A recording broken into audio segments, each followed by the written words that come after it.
Olá!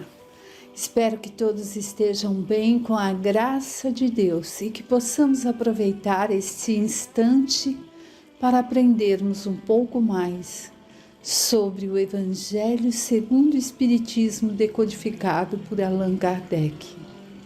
Pai nosso que estás no céu, santificado seja o vosso nome. Venha a nós o vosso reino, seja feita a vossa vontade, assim na terra como no céu. O pão nosso de cada dia, dai-nos, ó Pai, hoje e sempre. Perdoa as nossas dívidas, como devemos perdoar aos devedores. Não nos deixes cairmos em tentações. Livrai-nos do mal, que assim seja com a graça de Deus. Hoje daremos continuidade ao estudo do Evangelho no capítulo 7. Bem-aventurados os pobres de espírito. Estamos vendo as instruções dos Espíritos referente a este tema. Estamos no tópico Orgulho e a Humildade. Vimos o que Locardaire de Constantina, 1863, disse sobre o orgulho e a humildade. E agora nós iremos ver Adolfo, bispo de Argel, Marmande, 1862, também a respeito do orgulho e da humildade. Vejamos. Homens, por que vos lamentais das calamidades que vós mesmos amontoastes sobre vossas cabeças? Vós menosprezastes a santa e divina moral do Cristo. Não fiquei, pois, espantados de que a taça da maldade tenha transbordado por toda a parte. Bem, nesse início do que o Adolfo, Adolfo é isso mesmo, bispo de Argel nos coloca, nós vemos que tudo o que passamos somos nós mesmos que criamos. Vamos continuar? O mal-estar torna-se geral. A quem deveis atribuí-lo, senão a vós mesmos, que procurais sem parar destruir-vos uns aos outros? Não podeis ser felizes sem benevolência mútua. Como a benevolência pode conviver com o orgulho? O orgulho, eis a fonte de todos os vossos males. Dedicai-vos a destruí-lo, se não quiserdes que suas consequências malévolas se mantenham para sempre. Um único meio tendes para fazer isso, e esse meio é infalível. Tomai a lei do Cristo como regra invariável da vossa conduta, lei que tendes rejeitado ou interpretado de forma enganadora. Por que tendes, então, grande estima àquilo que brilha e que encanta os olhos ao invés do que vos toca o coração? Por que fazeis do viver na riqueza a razão de vossas vidas, enquanto tendes apenas um olhar de desdém para o verdadeiro mérito, muitas vezes oculto na simplicidade? Quando um rico cheio de vícios, perdido de corpo e alma, se apresenta em qualquer lugar, todas as portas lhe são abertas, todas as atenções se voltam para ele, enquanto é muito pouco digno oferecer-se um gesto de proteção ao homem de bem que vive de seu trabalho. Quando a consideração que se dá às pessoas é medida pelo peso do ouro que possuem ou pelo nome que trazem, que interesse podem ter para se corrigir de seus defeitos? Seria diferente se o vício dourado fosse combatido pela opinião pública, como é o vício em farrapos. Mas o orgulho é tolerante para com tudo que satisfaz. Vivemos na era da ambição e do dinheiro. Sim, sem dúvida, mas por que deixaste as necessidades materiais prevalecerem sobre o bom senso e a razão? Por que cada um quer se elevar acima do teu irmão? Hoje, a sociedade sofre as consequências disso. Aqui, meus amigos, nós vemos o que ele nos coloca, né? Que o orgulho nos faz ser tolerante para tudo aquilo que nos satisfaz. A gente nem pensa muito se é certo ou errado, porque está nos satisfazendo, está alimentando o nosso orgulho. E que não é assim que deve ser. A gente tem que ter bom senso. E nos coloca um pouquinho antes como é recebido alguém de posse, alguém que tem um nome ali que todos elevam, todos terrenos, né? Ainda aqui, nesse estágio que passamos, algumas pessoas são endeusadas, entre aspas, né? Que chegam num lugar e é banquete, e é recepção, e é isso e aquilo, e quanto àquele que dá ali o seu suor no trabalho digno, acaba sendo relegado, deixado de lado. Não que queira ter as pompas que o outro tem, mas simplesmente é como se não o vissem. Então, para que tomemos cuidado com isso tudo.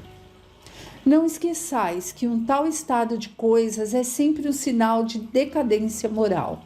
Quando o orgulho alcança o seu limite, é indício de queda próxima, pois Deus sempre pune os arrogantes. Se por vezes deixa-os subir, é para lhes dar tempo de refletir e de se corrigirem sobre os golpes que, de tempos em tempos, lhe fere o orgulho para os advertir. Mas, em vez de se humilharem, eles se revoltam. Então, chegando a um certo limite, ele os derruba completamente e a queda é tanto mais terrível, quanto mais alto tiverem se elevado. Pobre raça humana, cujo egoísmo corrompeu todos os caminhos, recobra coragem.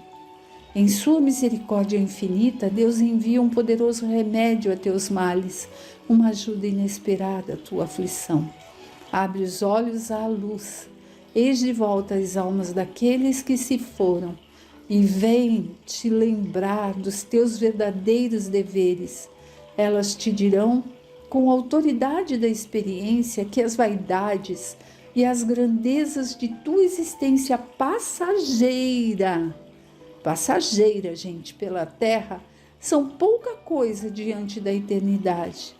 Elas te dirão que lá será maior quem foi mais humilde entre os pequenos da terra, que aquele que amou mais a seus irmãos é também aquele que será o mais amado no céu, que os poderosos da terra, se abusaram de sua autoridade, serão obrigados a obedecer a seus servidores, e que a caridade e a humildade, enfim, essas duas irmãs que andam sempre juntas, são as virtudes mais eficientes para se obter a graça diante do Eterno. Aqui nesse trecho nós vemos ele colocar que a caridade e a humildade é o que realmente tem valor, que quando chegarmos lá à pátria espiritual, veremos que aqueles que foram mais humildes, os que tiveram mais disposição em aprender e apreender os ensinamentos para poder praticá-los, estes sim estarão num nível superior àquele que já gozou aqui na terra daquilo que julgava ser o melhor, o superior, o vaidoso e que não leva a nada. Só traz sofrimentos desde aqui na posição terrena de encarnado, quanto mais do lado espiritual, né? Então, são passagens que nós precisamos nos lembrar para que possamos, sim, começar a praticar tudo isso que nós aprendemos com o Evangelho, que é essa luz, e com esses espíritos benditos, benevolentes, que vêm até nós através da palavra do Cristo, da decodificação de Kardec, para que possamos entender. Vem nos falar de forma miudinha, de forma simples, para que a gente consiga decifrar os ensinamentos que antes eram ditos por parábolas, e que hoje não, já estamos em condições de aprendermos. Portanto, cabe a nós termos essa vontade, buscarmos por esse ensinamento e corrermos atrás da nossa evolução, auxiliando a nós mesmos, amando-nos em primeiro lugar, assim, Deus acima de tudo, depois a nós, para que possamos amar aos nossos semelhantes, de forma como Deus nos amou, praticando o amor e a caridade. Sigamos com a leitura. Ainda sobre as instruções dos Espíritos, nós temos agora este título: Missão do Homem Inteligente na Terra. Quem nos trouxe a mensagem foi Ferdinando Espírito Protetor, Bordeaux, 1862. Vejamos então o que ele vem nos ensinar. Bem, aqui, meus amigos, só pelo título, né? Missão do Homem Inteligente na Terra. Então nós podemos ver que muitas vezes o orgulho que se tem do conhecimento, da inteligência, do intelecto, é uma grande prova a se passar, pois que quem possui a inteligência para buscar os seus conhecimentos terrenos, muitas vezes tem mais dificuldade para lidar com o orgulho. E sabem por quê? Porque não acha que o que sente é orgulho, nem percebe, não dá esse nome. Ele acha assim que é mérito. Eu consegui por mérito, eu fiz por merecer, pelo meu estudo, pelo meu devotamento ao estudo. Sim, é necessário estudar, é necessário se devotar, é necessário aprender, descobrir sobre tudo. Mas o orgulho não pode estar presente nisso, porque o orgulho se camufla de várias formas, né? Às vezes a pessoa diz, eu que não sou orgulhoso, mas quando você vê na atitude, está sendo.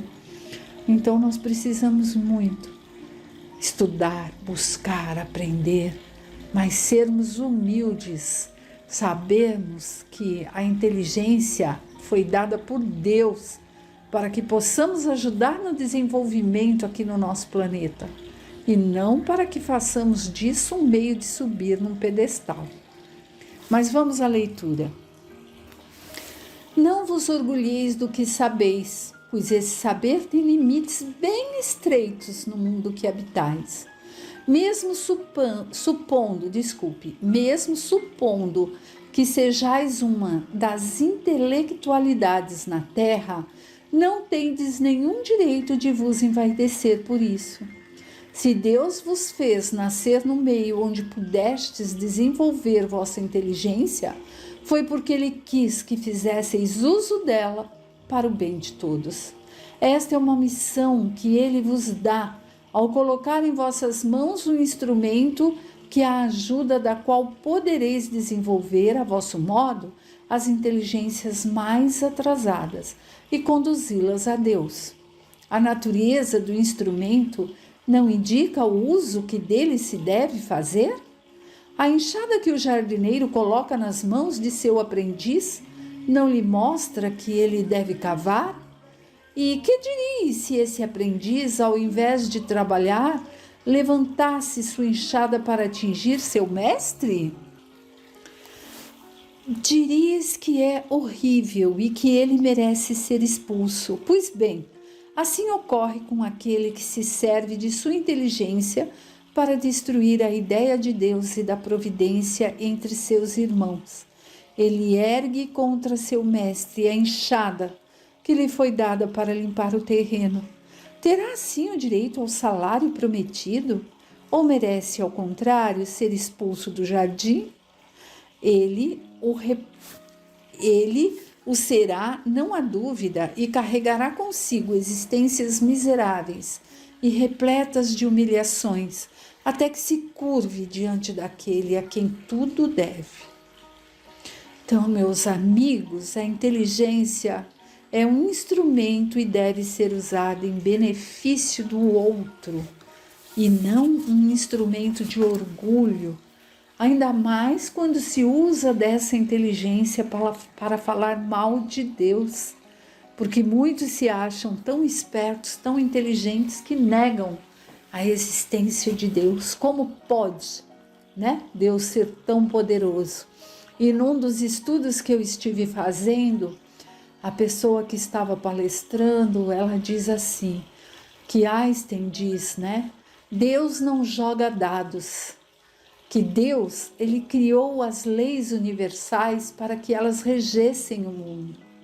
Então ele diz, se Deus não existisse, seria o mesmo que dizer que se jogasse ao alto todas as letras do alfabeto, elas por sua vez cairiam todas certinhas e formariam, né, ali um livro. Já imaginaram isso? Assim, se nós faz de conta que nós ainda estamos lá na Idade da Pedra e achássemos que Deus não existia. Então, para existir esse universo todo, os planetas, pessoas, tanta perfeição, era como se ele tivesse jogado um dado para cima, alguém tivesse jogado e tivesse dado tudo certo, ou pegado ali, né, pego as letras do alfabeto, várias, e jogado ao alto e saísse dali um livro. Que isso é impossível, não há o menor sentido nessa colocação. Porém, com toda a inteligência de Einstein, ele já sabia que o acaso não existe. A inteligência é um instrumento que nos é dado. Devemos usá-la sempre para auxiliar o próximo, né? E se Einstein já pensava assim lá no tempo dele, quiçá nós, com a inteligência que temos, não que sejamos burrinhos, não é isso, mas com o que nos é capaz, nós podemos refletir e ver que nada é o acaso, né? Continuando. A inteligência é rica de méritos para o futuro, desde que bem empregada. Se todos os homens talentosos dela se servissem conforme a vontade de Deus, a tarefa dos espíritos seria fácil para fazer a humanidade avançar. Infelizmente, muitos fazem dela um instrumento de orgulho e perdição para eles próprios. O homem abusa de sua inteligência como de todas as suas outras capacidades, e entretanto, não lhe faltam lições para diverti-lo de que uma poderosa mão pode lhe retirar aquilo que lhe deu. Bem, aqui ele nos coloca, né, que nós muitas vezes não sabemos respeitar a nossa inteligência, as faculdades que temos, e por isso é que estamos passando aí por esse momento de transição e poderemos sim ser expulsos do nosso planeta, que está também no momento de transição, e sermos assim como os exilados, né? E irmos para um planeta onde renascermos, né? Num planeta onde ainda estejam em começo das provas e expiações, ao invés de conseguirmos estar no de regeneração. Então cabe a cada um de nós essa busca e essa escolha. E outro fato é que tudo aquilo que temos nos foi dado por Deus para fazermos bom uso, para crescermos e podermos fazer com que o outro melhore. Lembrar sempre, Deus auxilia o homem pelo homem, através do homem. Ele, Deus, nos dá as faculdades e pode também retirá-las, quando assim for de sua vontade, né? Então, meus amigos, nesse capítulo, o bem-aventurados os pobres de espírito, porque herdarão o reino dos céus, é porque somos herdeiros de nós mesmos, de nossas escolhas, daquilo que fazemos com o nosso livre direito de escolher. porque colheremos o que semearmos. Sempre, sempre é assim. Se estamos descontentes com a colheita atual que estamos fazendo agora aqui, né? Nesse nosso planeta, nessa nossa encarnação como Sílvia, e vocês, cada um como são, é porque nós devemos então arar o terreno e escolhermos novas sementes para plantarmos, para que possamos colher da próxima vez. Claro, todos temos esse plantio a fazer, então que saibamos, nessa encarnação presente, nesse tempo de hoje, do agora, sem ficar se preocupando com quem foi a Sílvia no passado, quem será a Sílvia no futuro, pensar, eu no futuro serei herança de mim própria, de mim mesma, então eu vou arar o terreno e semear boas coisas, se quiser ter boa colheita, vou auxiliar. E não percamos, né, essa encarnação na mesmice, na preguiça mental e física, porque por vezes a gente fala, vou deixar para depois, vou deixar, mas daqui uns anos, quando eu me aposentar, eu vou participar de uma casa religiosa, ou do espiritismo, ou de outra, e vai sempre prorrogando, como se o amanhã, o desencarne, nós estivesse ali na nossa mão, e não é assim. Nós não sabemos quando iremos. Portanto, aquela história que sempre ouvimos nas palestras, devemos deixar a mala pronta. Como? Fazendo o meu melhor a cada dia, né? Então, que sigamos em prol da evolução, sempre com os ensinamentos de Jesus no coração e nas atitudes também, porque é isso que vai mostrar o que semeamos, se é bom, se não é, se usamos bem nossa inteligência. Uma ótima semana a todos e que Deus esteja sempre presente na vida de cada um de nós. Fiquem com Deus. Até breve.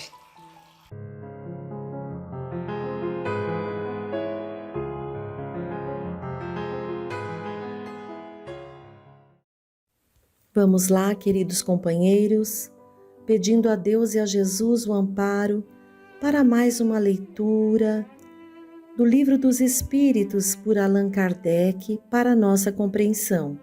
Estamos no livro 3º, capítulo 1, a lei divina ou natural, no item 4, divisão da lei natural. Pergunta 647.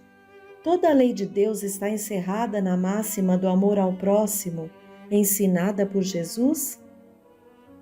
Certamente essa máxima encerra todos os deveres dos homens entre si, mas é necessário mostrar-lhes a aplicação, pois do contrário, podem negligenciá-la como já o fazem hoje. Aliás, a lei natural compreende todas as circunstâncias da vida e essa máxima se refere a apenas um de seus aspectos. Os homens necessitam de regras precisas. Os preceitos gerais e muito vagos deixam muitas portas abertas a interpretações. 648. Que pensais da divisão da lei natural em 10 partes, compreendendo as leis sobre a adoração, o trabalho, a reprodução, a conservação, a destruição, a sociedade, o progresso, a igualdade, a liberdade e, por fim, a da justiça, amor e caridade? Essa divisão da lei de Deus em 10 partes é a de Moisés e pode abranger todas as circunstâncias da vida, o que é essencial. Pode segui-la sem que ela tenha, entretanto, nada de absoluto, como não o têm os demais sistemas de classificação, que sempre dependem do ponto de vista sob o qual se considera um assunto.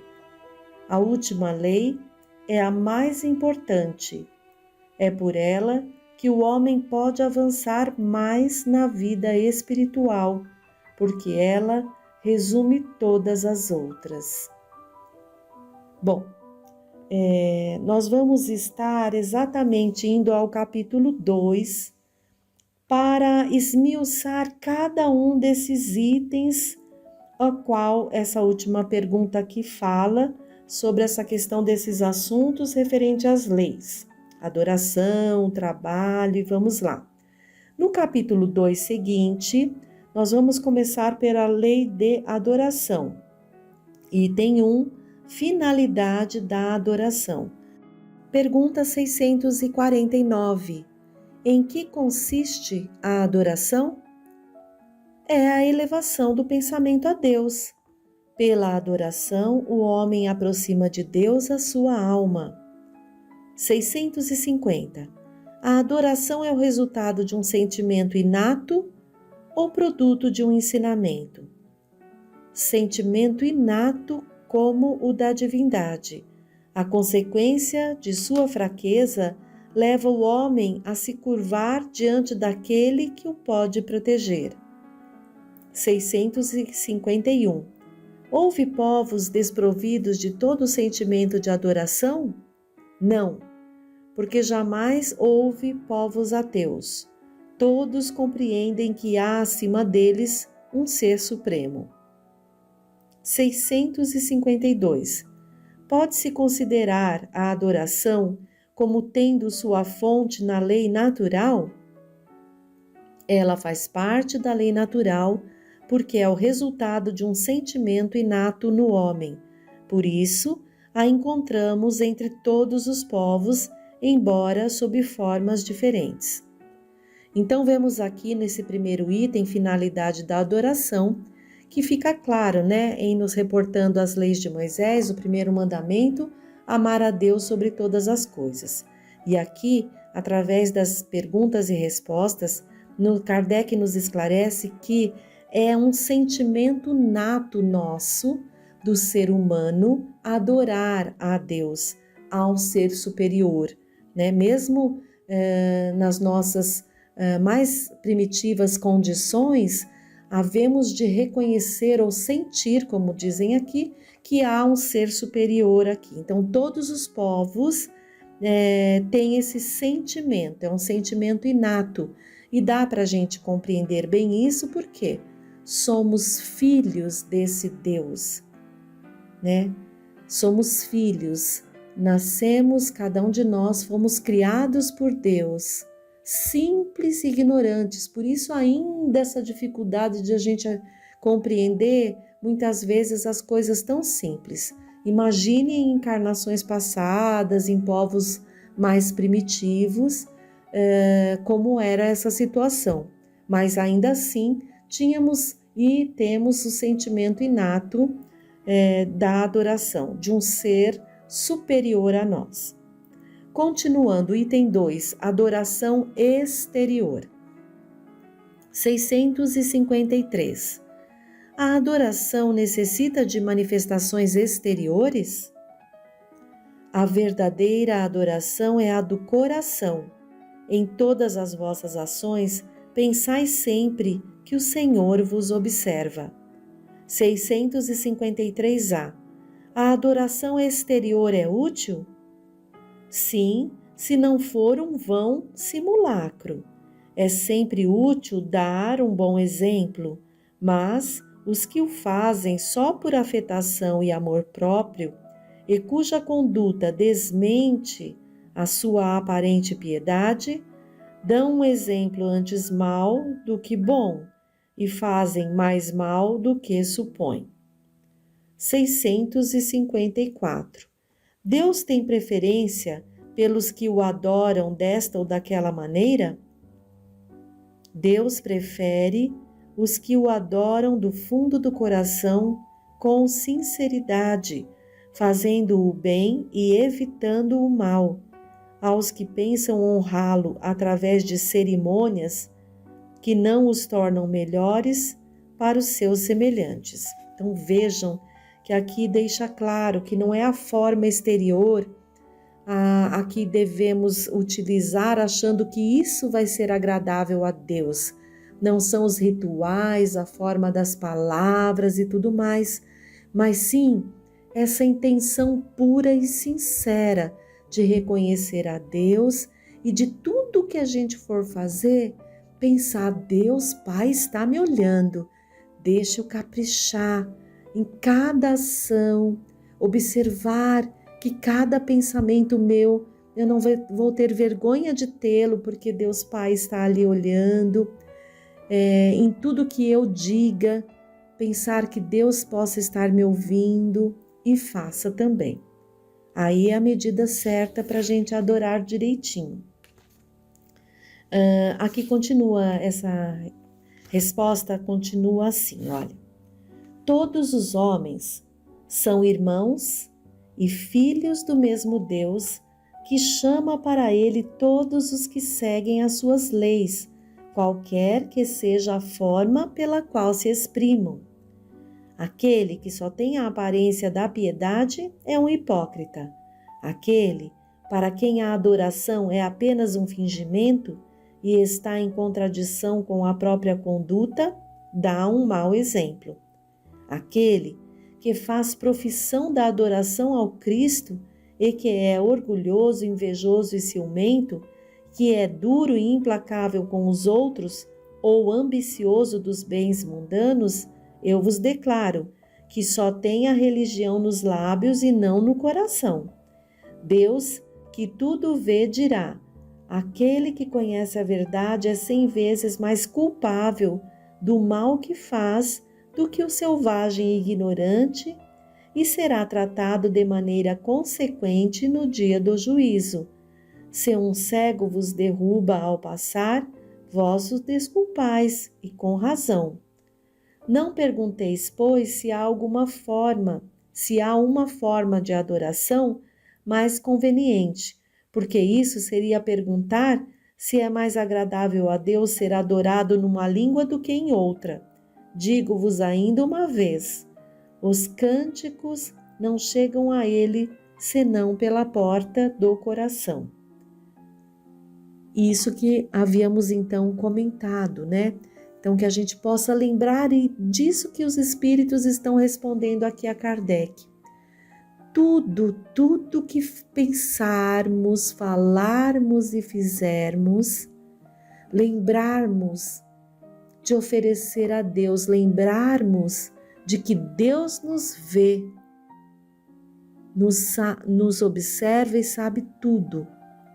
Então imagine Deus sempre nos observando, e aí vamos ter o cuidado de adorá-lo nesses nossos pensamentos, palavras e ações. Quando a gente, nós que temos essa condição moral ainda difícil, vamos ter condutas difíceis ainda, aqueles pensamentos difíceis que vêm, palavras, quando escapa ali o pensamento, né, que não estamos vigilantes, e até ações, porém, nós estamos para nos corrigir, por isso somos chamados à prova, e há reparações, há expiação. Então, estamos aprendendo que devemos, mesmo tendo uma ação difícil, nos arrepender e procurar não ter mais esse tipo de ação. Nos lembrar de, mesmo termos falado aquela palavra infeliz, nos inclinar para vigiar e não buscar não falar mais determinada palavra. Até o momento em que venha só o pensamento e a gente já consegue combatê-lo sem falá-lo e sem trazer a ação exterior. E assim Deus vai vendo que a gente não é perfeito, que Ele sabe muito bem, mas que estamos nos esforçando para nos corrigir. E se fizermos isso com todo o nosso coração, essa é uma forma de que Deus vai ficar muito feliz com cada um de nós. Mais uma pergunta 655. É reprovável praticar uma religião na qual não se acredita de coração? Quando se faz isso por respeito humano e para não escandalizar os que pensam de outra maneira? A intenção, nisso, como em tantas outras coisas, é a regra. Aquele que não tem em vista senão respeitar as crenças alheias não faz mal. Faz melhor do que aquele que as ridicularizasse, porque esse faltaria com a caridade. Mas quem as praticar por interesse ou por ambição é desprezível aos olhos de Deus e dos homens. Deus não pode agradar-se daquele que só demonstra humildade perante ele para provocar a aprovação dos homens. 656 e última desse item. A adoração em comum é preferível à adoração individual? Os homens reunidos por uma comunhão de pensamentos e sentimentos têm mais força para atrair os bons espíritos. Acontece o mesmo quando se reúnem para adorar a Deus. Mas não penseis por isso que a adoração em particular seja menos boa, pois cada um pode adorar a Deus pensando nele. Item 3. Tem apenas uma pergunta nesse item 3, vida contemplativa. Pergunta 657. Os homens que se entregam à vida contemplativa, não fazendo nenhum mal e só pensando em Deus, têm algum mérito a seus olhos? Não, pois se não fazem o mal, também não fazem o bem e são inúteis. Aliás, não fazer o bem já é um mal. Deus quer que se pense nele, mas não que se pense apenas nele, pois deu ao homem deveres a serem cumpridos na terra. Aquele que se consome na meditação e na contemplação, nada faz demeritório aos olhos de Deus, porque sua vida é toda pessoal e inútil para a humanidade. Deus lhe pedirá contas do bem que não tenha feito. Kardec nos pede até para retornar um pouquinho ao item 640 e nós vamos estar ali seguindo a orientação dele. E essa pergunta diz a seguinte: aquele que não faz o mal, mas aproveita o mal praticado por outro, é culpável no mesmo grau? É como se o cometesse. Ao aproveitá-lo, torna-se participante dele. Talvez tivesse recuado diante da ação, mas, se ao encontrá-la realizada dela se serve, é porque a aprova e a teria praticado se pudesse ou se tivesse ousado. Então vejam bem o quanto nos é reforçado aqui. No outro encontro nós lemos essa pergunta 640 e agora Kardec nos pede para ver novamente.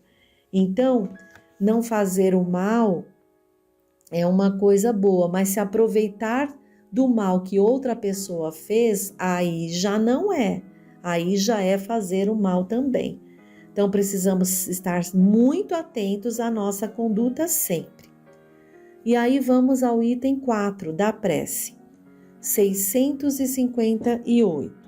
A prece é agradável a Deus?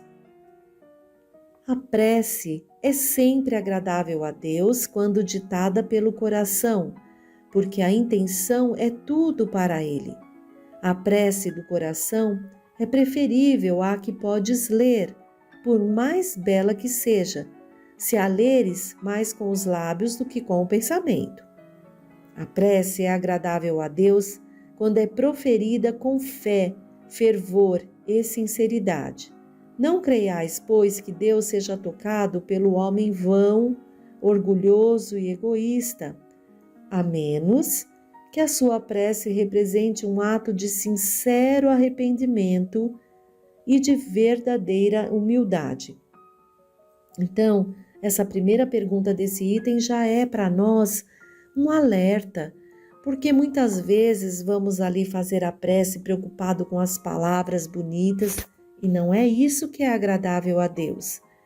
Mas, ainda assim, muitas vezes utilizando-nos de uma leitura com sentimento sincero, vai ser agradável a Deus. E olha o que ele coloca aqui. Eu queria reforçar isso porque assim ele diz no finalzinho: Não creiais, pois, que Deus seja tocado pelo homem vão, orgulhoso e egoísta, a menos que a sua prece represente um ato sincero de arrependimento e de verdadeira humildade. Então, nós que somos ali que trazemos essas mazelas muito grandes ainda de orgulho e de egoísmo, precisamos observar, nos arrepender desse sentimento que trazemos ali e, sinceramente, nos inclinar para o bem, buscar conversar ali com Deus, através da prece, seja ela como for, mas com sinceridade, deixando para trás o orgulho e o egoísmo, porque senão não vai adiantar a gente até ser sincero na hora da prece, se saindo dali eu continuo com orgulho e com egoísmo. Então, precisamos nos arrepender e, para isso, prestar atenção na nossa conduta, pensamento, ação, corrigindo essas mazelas morais que trazemos. E o maior escolho, né?